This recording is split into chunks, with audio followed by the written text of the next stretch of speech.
Los síntomas inexplicables médicamente, el SIM, son comunes en la población en general, pero solo un subgrupo de pacientes presenta un problema clínico significativo. Los trastornos somatomorfos, como se clasifican en el DSM-4, incluyen varios diagnósticos como la somatización, la hipocondría, entre otros. Pero esta clasificación se ha demostrado ser confusa y poco práctica en el contexto no psiquiátrico. En cambio, el DSM-5 introduce la categoría de trastornos de síntomas somáticos y trastornos relacionados, que agrupan a varios de los anteriores trastornos somatomorfos bajo un término más manejable, que es el trastorno de síntomas somáticos. Esta nueva clasificación se centra en las experiencias y respuestas sintomáticas exageradas e inadaptadas de los pacientes, en lugar de la presencia del SIM. Aunque estos a menudo están presentes, si bien esta modificación busca mejorar la utilidad clínica y neutralidad etiológica. Algunos críticos temen que pueden patologizar a una gran parte de la población y pasar por alto otras etiologías médicas. En los factores psicológicos que afectan a otras enfermedades médicas, se define que este diagnóstico se aplica cuando los rasgos o conductas psicológicas como el estrés, personalidad, afrontamiento, síntomas depresivos afectan negativamente a la evolución o al tratamiento de una enfermedad médica. No necesariamente constituye un trastorno psiquiátrico independiente, pero interactúa como la enfermedad somática y requiere atención clínica. Y el síndrome somático funcional, el SSF, incluye trastornos como el síndrome del intestino irritable, fibromialgia, enfermedades de Lyme crónica y sensibilidad química múltiple. Se caracterizan por síntomas somáticos inexplicables médicamente y están asociados con trastornos afectivos y de ansiedad. Aunque cada síndrome somáticos funcionales tienen la característica específica, comparten similitudes conceptuales y fenomenológicas con el trastorno de síntomas somáticos. La prevalencia de comorbilidad psiquiátricas en estos pacientes llega a ser alta. Trastornos facticios. Incluyen los impuestos a uno mismo y a otros, ahora clasificados dentro de los trastornos de síntomas somáticos y trastornos relacionados. Estos trastornos implican la producción intencionada de síntomas sin un beneficio externo claro y diferenciados de los síntomas somáticos no intencionados. Trastornos de síntomas somáticos. Son caracterizados por pensamientos persistentes y exagerados sobre la gravedad de los síntomas, alta ansiedad sobre la salud y conductas que afectan significativamente la vida diaria. Se centran en la creencia del paciente de tener enfermedades no diagnosticadas correctamente, factores de riesgo incluyendo neuroticismo, bajo educación, estrés y enfermedades crónicas.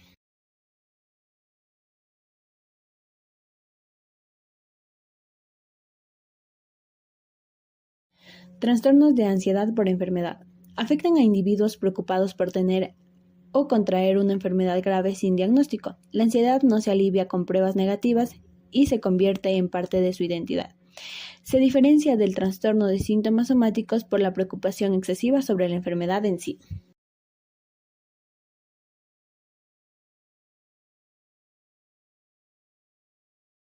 Trastornos de conversión.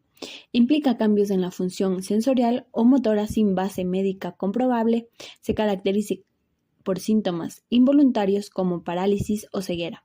Factores de riesgo incluyendo eventos estresantes y antecedentes de trauma. Los síntomas pueden ser persistentes o transitorios y a menudo coexistentes por enfermedades neurológicas. Estas condiciones requieren un diagnóstico cuidadoso y a menudo tienen un curso crónico con los episodios recurrentes. Siguiendo el texto, aborda los trastornos de síntomas somáticos y trastornos relacionados, agrupándolos según 3 parámetros: manifestaciones, elaboración y gratificación. Manifestaciones nos dice que los síntomas somáticos se destacan por su prominencia y la falta de correlación de signos físicos detectados. Ejemplos incluyen trastornos de síntomas somáticos, trastornos de ansiedad por enfermedad del síndrome de fatiga crónica, El trastorno de conversión presenta síntomas neurológicos inexplicables, mientras que el trastorno facticio y la simulación implican signos de enfermedad autoinducida o falsificadas. Elaboración.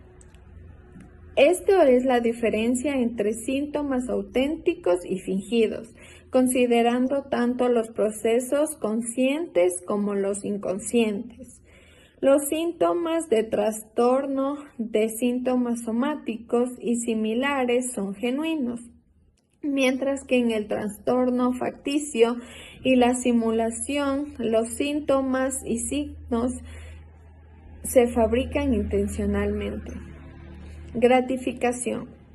Explora la motivación detrás de estos trastornos, distinguiendo entre el beneficio primario, que quiere decir alivio de tensión interna, y secundario, que quiere decir beneficios materiales o sociales.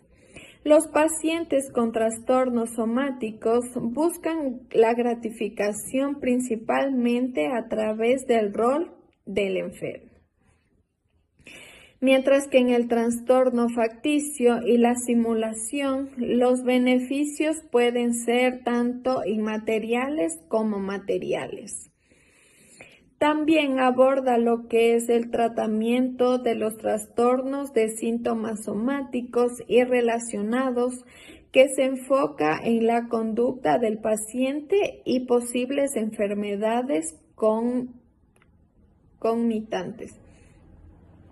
El desarrollo de una relación terapéutica sólida entre médico y paciente es clave, con el objetivo de evitar pruebas innecesarias y maximizar la funcionalidad del paciente pese a los síntomas. Esto se logra mediante un equipo multidisciplinario, visitas regulares y la educación del paciente sobre su condición. Se debe tratar enfermedades concomitantes como la depresión o ansiedad, y la intervención de psiquiatras puede ser muy útil para el diagnóstico y tratamiento. La terapia cognitivo-conductual y la psicoterapia psicodinámica son eficaces para reducir síntomas y mejorar la calidad de vida del paciente. En el caso de trastorno de conversión, el optimismo sobre la recuperación gradual y el uso de intervenciones conductuales y fisioterapia pueden ser beneficiosas. En resumen, un enfoque integral y colaborativo es esencial para manejar estos trastornos con mucha eficacia. Bueno, yo soy Alan Álvarez y voy a hablar sobre la historia del sueño y psiquiatría. Nos dice que el estudio del sueño comenzó a principios del siglo XX con von Economo, quien identificó áreas cerebrales clave para la vigilia y el sueño. El desarrollo del electroencefalograma por Berger en los años 1920 y la identificación del sueño REM en 1953 fueron hitos importantes. En 1965 se describió el síndrome de apnea del sueño, y en las últimas décadas se han identificado nuevos trastornos del sueño. Ahora voy a hablar de la fisiología del sueño. Nos dice que el sueño se divide en ciclos de 90 minutos entre NREM y REM. NREM tiene 3 etapas: N1, que es el sueño ligero, N2 y N3, que son el sueño profundo. El sueño REM, en cambio, se caracteriza por activaciones fisiológicas y supresión muscular. La estructura del sueño cambia con la edad, y los mayores de 65 años suelen tener más trastornos del sueño. Los ritmos circadianos, regulados por los núcleos supraquiasmáticos, sincronizan el ciclo sueño-vigilia con el entorno. Ahora, la evaluación del sueño. La polisomnografía, PSG, Mide el sueño obviamente durante la noche. La prueba de latencias múltiples del sueño, PLMS, evalúa la somnolencia diurna. Existen tres principales sistemas de clasificación de trastornos de sueño: DSM-5, ICSD-2 y CIE-10. El DSM-5 define el insomnio como dificultad para dormir que causa malestar significativo y deterioro funcional persistente por al menos 3 meses. El DSM-5 clasifica el insomnio en 3 tipos: insomnio de conciliación, insomnio de mantenimiento e insomnio tardío. El insomnio afecta a 10 o 15% de la población y tiene una prevalencia mayor en pacientes de medicina general y psiquiatría. Las causas de insomnio crónico no están completamente entendidas, pero se asocia con niveles elevados de activación cerebral. El insomnio aplica altos costos sanitarios y afecta la calidad de vida, además de tener una relación con la depresión. Este tratamiento del insomnio puede ser multimodal, combinando medicación y terapia cognitivo-conductual. Los medicamentos deben usarse con precaución y reevaluarse frecuentemente debido a los riesgos de efectos diversos a los riesgos adversos y dependencia. La terapia cognitivo-conductual es efectiva y puede ser una primera línea de tratamiento, especialmente en casos crónicos o asociados a otros trastornos. Además, se recomienda evitar el uso de alcohol y otros compuestos que pueden agravar el insomnio. La narcolepsia, en cambio, se caracteriza por una incapacidad para mantener la vigilia durante el día y el sueño adecuado por la noche. Los afectados experimentan somnolencia diurna excesiva, SDE, y ataques de sueño repentinos e irresistibles, que pueden ocurrir en momentos inapropiados como al conducir o trabajar. Los ataques suelen ser breves, pero la somnolencia reaparece rápidamente a menudo, y las personas con narcolepsia también sufren cataplegia, que es la pérdida repentina de tono muscular desencadenada por emociones, y pueden experimentar alucinaciones hipnagógicas al dormirse o hipnopómpicas al despertarse, así como parálisis del sueño. La narcolepsia se asocia frecuentemente con un índice de masa corporal elevado en enfermedades relacionadas como la apnea del sueño y la diabetes con pacientes con narcolepsia y cataplegia de niveles bajos de orexina y el líquido cefalorraquídeo, lo cual se cree que está relacionado con la pérdida de células producto de la orexina en el hipotálamo.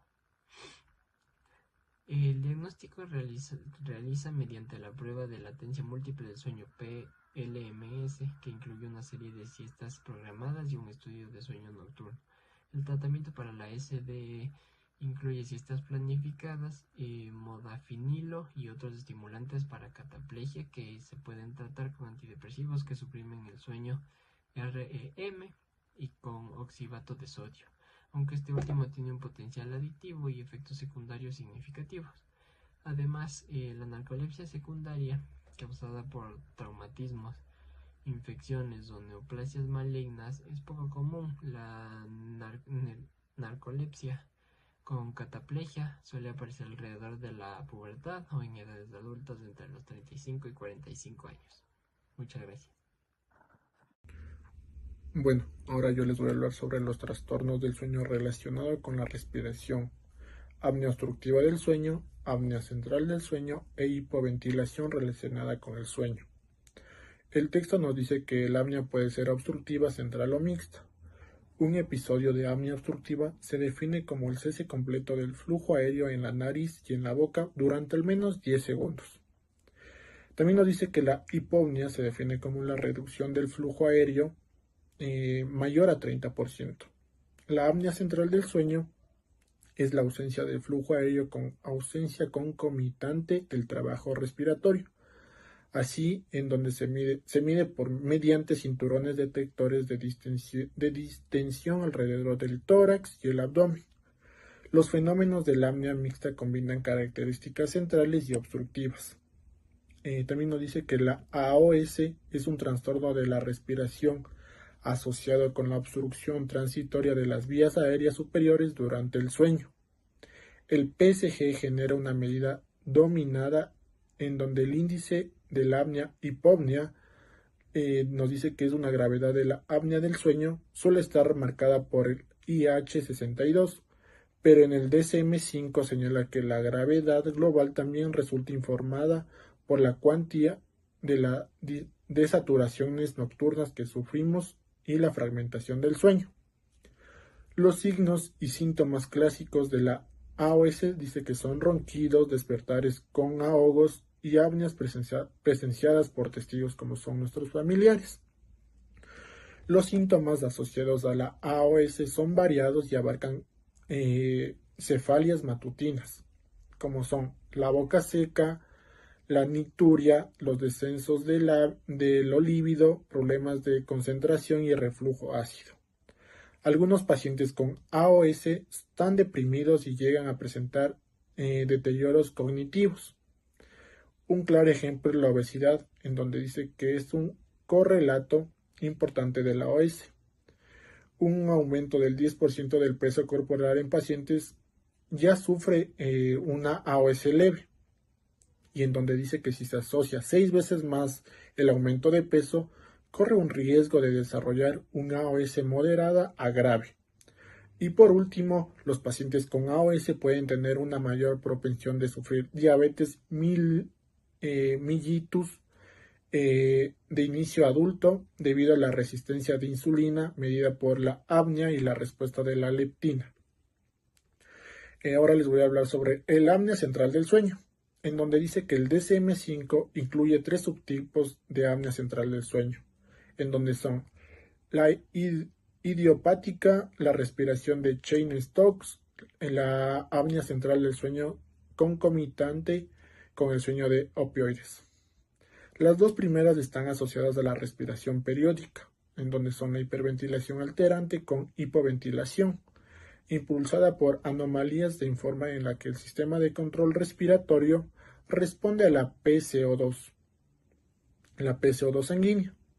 Y también nos dice que el apnea central del sueño concomitante con uso de opioides parece estar relacionada con los efectos de los opioides sobre los generadores de ritmo respiratorio en el bulbo raquídeo. Los trastornos del ritmo circadiano del sueño de vigilia son trastornos de la fase del sueño retrasada, en donde dice que se define como quedarse dormido por la noche y despertarse por la mañana mayor a 2 horas, después del momento necesario para optimizar el funcionamiento social y laboral de la persona. Dice que está presente cerca del 7% en adolescentes y podría acompañar o seguir un trastorno mental como la depresión. También nos habla sobre el trastorno de la fase avanzada, en donde se define como quedarse dormido por la noche y despertarse más de 2 horas antes de lo deseado. Dice que la duración de este sueño suele ser normal. En algunos pacientes pueden presentar insomnio y al final de la madrugada un sueño mucho más grave. Los trastornos del ciclo de sueño vigilia irregular nos dice que está relacionada con la alteración del ritmo circadiano normal, en donde dice que el sueño está fragmentado con 3 periodos de sueño relativamente breves cada 24 horas. El trastorno de sueño vigilia no ajustado a las 24 horas dice que es infrecuente en las personas que no tienen vista. Al parecer el 50% causa en los pacientes que tienen ceguera. El trastorno del sueño asociado a los turnos laborales dice que se produce cuando los ritmos circadianos que regulan la conducta de vigilia y sueño se desincronizan por trabajar en el turno de la noche, hasta el punto que los pacientes sufren somnolencias excesivas clínicamente relevante durante el trabajo, y también causan insomnio cuando intentan dormir al día siguiente. Un claro ejemplo es en pandemia, cuando los trabajadores de la salud tenían horas extendidas laborables. Podrían decir que se trataba de trastornos del sueño asociado con lo que es los turnos laborales. Parasomnias del trastorno por despertar del sueño NREM. Dice que es del sonambulismo, que suele producirse durante el sueño de ondas lentas, de modo que se observa a menudo en el primer tercio de la noche.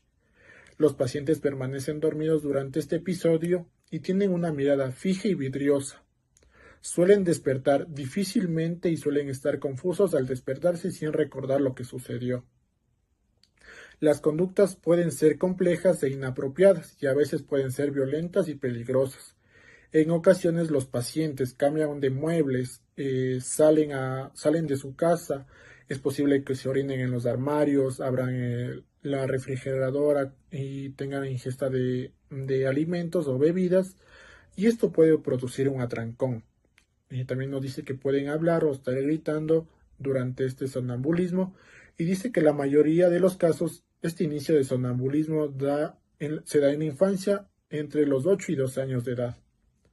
También nos habla sobre los terrores nocturnos, en donde dicen que al despertarse del sueño son por ondas lentas anunciadas por un chillido o grito fuerte y acompañados de miedo y activación autónoma intensa. Un claro ejemplo son la taquicardia, la hiperventilación, la sudoración y aumento del tono muscular. Dice que los episodios suelen producirse en el primer tercio de la noche, generalmente con un grito.